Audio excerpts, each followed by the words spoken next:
일본 올림픽으로 인하여 감염자가 속출하고 있는 상황에서 지금은 폭우로 인하여 패닉에 빠져 있는 상황입니다.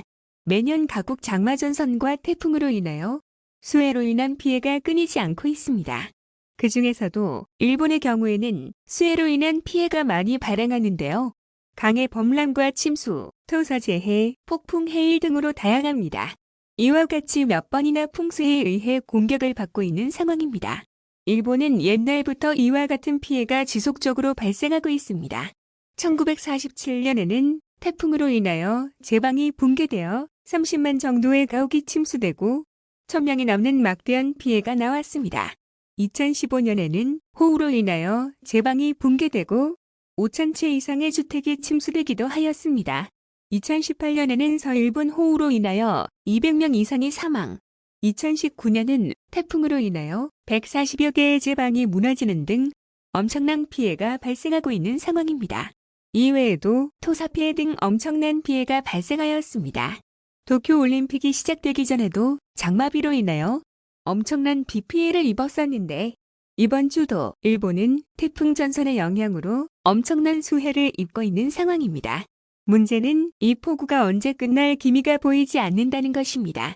2개까지 폭우가 내릴 것이라고 예상하고 있지만 지금 현재 기상청의 발표는 계속 바뀌고 있는 상황입니다.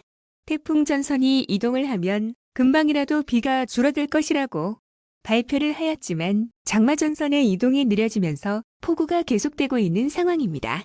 집중적으로 내리는 비로 인하여 지반이 약해져 산사태 발생하고 많은 비로 인하여 강이 범람하는 등 인명피해도 지속적으로 발생하고 있습니다. 각 자자체에서는 현재 폭우의 영향으로 인하여 각 지역의避難 지시 등을 하고 있는 상황입니다.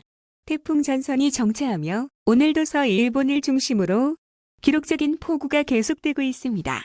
기상청은 오늘 14일 오전 수십 년에 한 번 오는 중대한 재해의 위험이 임박하였다며 후쿠오카현, 사가현, 나가사키현, 3현의 호우특별경보를 발표한 상황입니다.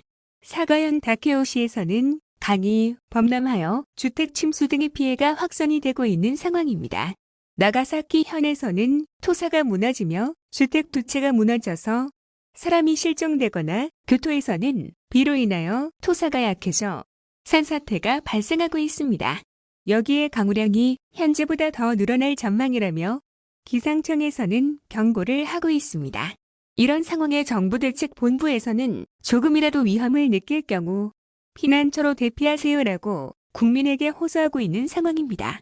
하지만 현재 이와 같이 비로 인하여 피해가 증가하여 국민들이 피난처로 대피를 하고 있는 상황입니다만 또 다른 문제가 있습니다. 일본은 도쿄뿐만이 아니라 전국 각지에서 감염자가 증가하고 있는 상황에 피난처로 대피를 한다고 하더라도 국민들은 바이러스로부터 보호를 받지 못하는 골판지를 사용하게 될 것인데 적어도 개인의 생활 정도는 다른 사람들에게 보여지지 않을 정도의 가림막 정도는 줬으면 하는 상황입니다. 체육관 등의 골판지 몇 장을 주고 피난처라고 하는데 바이러스를 이러한 것으로부터 보호를 받을 수 있을까요? 이러한 문제는 예전부터 지속적으로 방송을 통하여 노출이 되었으며 한국의 대피소와는 비교가 되는 모습도 있었습니다. 일본의 한 누리꾼은 한국과 일본의 피난처 모습을 비교하며 SNS에 노출을 한 적이 있었는데 한국 산불 이재민을 위해 체육관에 설치된 텐트, 일본보다 재해가 비교적 적은 한국이 이렇게 잘하고 있는데 어떻게 된 일이야? 또는 한국 쪽이 훨씬 좋아 보인다 등의 의견을 나타낼 정도였습니다. 국가의 자원이 올림픽에 집중 사용되면서 폭우에 대한 대비를 못한 것으로 알려져 있는데요. 매년 피해가 발생하고 있는 것을 알고 있으면서도 국민들의 안전보다는 올림픽을 진행하여 적재를 줄이는 것이 중요했던 것일까요? 수해로 인하여 집을 잃어버린 수재민들은 피난소로 피해를 하기는 했지만 골판지 피난소를 알고 있는 수재민들은 피난소보다는 지인의 집에 가는 등의 반응을 보이고 있습니다. 이에 대한 일본 국민들의 반응을 함께 보시겠습니다. 계속 저녁에도 중계를 해주고 원고로 피난을 호소해주고 빨리 피난을 호소해주고 그 정보가 우리들의 희식을 바꿔가는 것일까? 고맙게 생각한다. 비정상적인 호우. 대피소도 코로나 감염 위험이 높고 정말 어떻게 해야 할지 모르는 사람도 많다고 생각한다.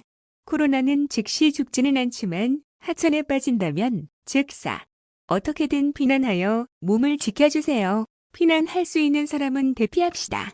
지주는 어렵지만 비는 어느 정도 예측할 수 있으며 인터넷에서 강물 등도 확인할 수 있습니다. 비정상적인 호우, 대피소도 코로나 감염 위험이 높고 정말 어떻게 해야 할지 모르는 사람도 많다고 생각한다. 코로나는 바로 죽지는 않겠지만 하천에 빠지면 즉사. 어떻게든 피난하여 몸을 지켜주세요. 지진과는 달리 어느 정도는 생명을 지킬 수 있는 대처가 가능한 재해다. 그렇게 생각하고 과잉이라고 생각해도 좋으니까 피난해 주었으면 한다. 터무니없는 폭우, 그리고 코로나, 스가 정권에게 본영을 부탁하고 싶지만 패럴올림픽의 유관객을 검토하는 것이 중요한 것 같습니다. 스가 총리, 왜 빨리 나오지 않나요? 항상 느릿느릿 나오고 비굴한 표정은 싫습니다. 이런 국민들을 위하여 제대로 된 피난처를 만들어주기를 바랍니다. 이상 리얼 스튜디오였습니다. 오늘도 시청해주셔서 감사합니다.